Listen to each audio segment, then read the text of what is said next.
Welcome back. The House expecting to vote for a new speaker today at noon. Ohio Congressman and House Judiciary Committee Chairman Jim Jordan still may not have the votes needed to win the gavel. Here are some of the Republicans who are saying they won't back Jordan still.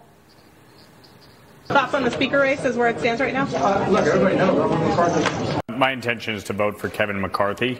I have said from the very beginning that he never should have been removed. Call me crazy, but I am going to support the Republican who won the nomination among Republicans, and that's Mr. Scalise. So Jim is going to come visit after this meeting, and I'm going to sit down. I don't know whose office, but we're going to meet, and I'm a no right now. A small group of people need to see that some of us will not just be walked over on this, and we've been walked on since January. Joining me right now is Texas Congressman Roger Williams. He's the chairman of the House Small Business Committee. Congressman, thanks very much for being here. Where do you think things stand? Does Jim Jordan have the votes? Well, I'll tell you, he's really worked hard over the weekend to get the votes that he didn't have, and we had a meeting last night, and a lot of people feel like he's probably getting very close to 217. So we'll see, and he's going to visit with some of the fellows that you talked to earlier. So I think we'll have a speaker at the end of the day. Let me get your take on all of this and what it has meant for the people's business. I mean, you've got, how many days left to get this work done in terms of the appropriations bills? Do you think you'll be able to do it and not have a government shutdown November 17th? Well, that's a great question. We've wasted a lot of time on this speaker's situation, as you know, that we should be working on appropriations. So I don't want to say it can't get done. I mean, we did pass 4 appropriated bills last week, I believe it was. So I'm a positive guy, so let's see if we can get it done. But we've burned a lot of time deciding who's going to be our next speaker. Well, it sounds like we could see a government shutdown. Well, I mean, it's the same thing. It's the same movie again, right? If you can't get your appropriated bills, you have to decide if you're going to go a CR or shut the government down. And most of us are not interested in going continuing resolution. So it's as soon as we get the speaker done, it's going to be something that the new speaker's going to have to jump on immediately and get everybody to work, because we don't want to shut the government down, especially, Maria, with what we got going on in the world today with Israel and their borders at Texas and the southern borders. We don't need to shut it down, but we need to be prudent on where we go. Right, which brings me to the priority of Israel and aid to Israel. What are your thoughts in terms of this idea that some would like to combine money to Israel to money with money to Ukraine? Well, I think it's wrong. I mean, there's no comparison between Ukraine and Israel. Israel's our 51st state in my mind. They're the best friend we've got over there. Ukraine's already got $75 billion. And we just so this is money that could be going to Israel. So I think they're really wrong in promoting a package that has it all together. This should be separate.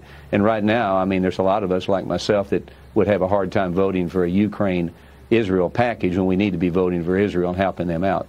Let me ask you about that, because police in Brussels killed a suspected terrorist this morning after he allegedly shot and killed 2 people Monday night. The suspect said to have been inspired by the Islamic State. In the U.S., Customs and Border Protection say 2 Iranians who reportedly pose a significant security threat were captured trying to cross the border in the last 2 weeks, Congressman.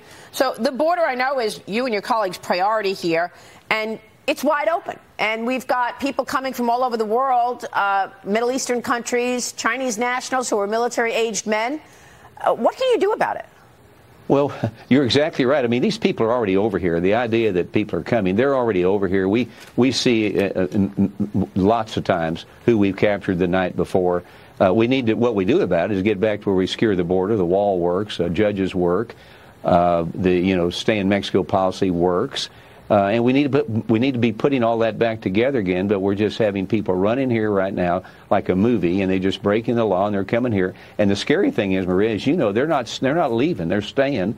And I'm concerned that what we see happening in Israel could be the same thing happening here if we don't get a hold of our border and be a land of laws and get these bad people and get them out of here. Yeah, you talk about a land of laws. We're seeing lots of missteps in terms of that. The Biden administration apparently sent more than $30 million of COVID relief money to a Palestinian relief group accused of harboring Hamas terrorists, Congressman.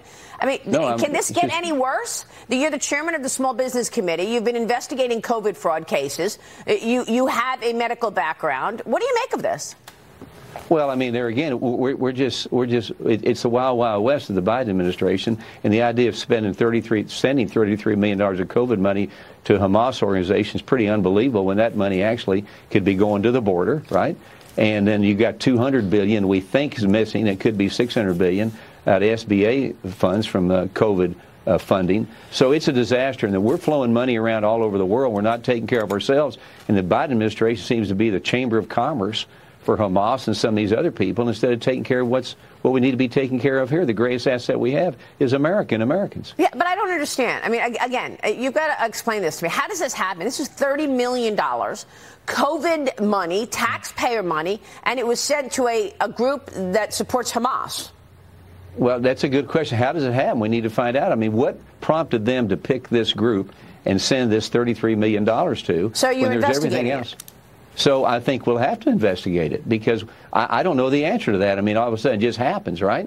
And so we need to find out why and where and who and make sure that doesn't happen again, that the money goes where it's supposed to go. And there's plenty of places it can go right here in America. Well, what else are they doing that we don't know about? Todd Pyro, I mean, it's outrageous. Jump in. Well, my concern, Congressman, is that we've been talking about getting this money back, finding the fraud in COVID money, and obviously this $30 million to an organization that, connected to Hamas is not good. But when is the clawback going to happen?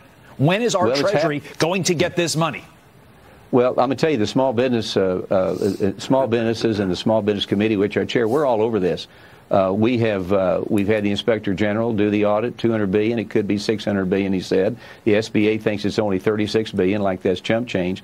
And we've got a program. We're going to be announcing a program. We're basically going to put America on commission. We're going to ask Americans to find this money, and we'll literally pay them 10% if they come back in commission. We'll pay them 15% if it comes from China. But we want people engaged. We want to get this money back, Todd. It's the people's money. I look at it as a business guy, it's a payable that the government has of the people, and it's a receivable we have from the government.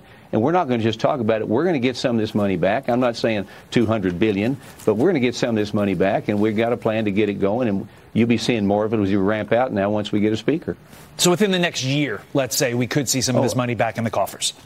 Absolutely. I would hope it'd be before a year. And I think some of these people that stole the money with phony Social Security numbers and phony identification, they might even want to bring the money back they stole if they got 10%. Well, look, we've all watched the fight underway over spending.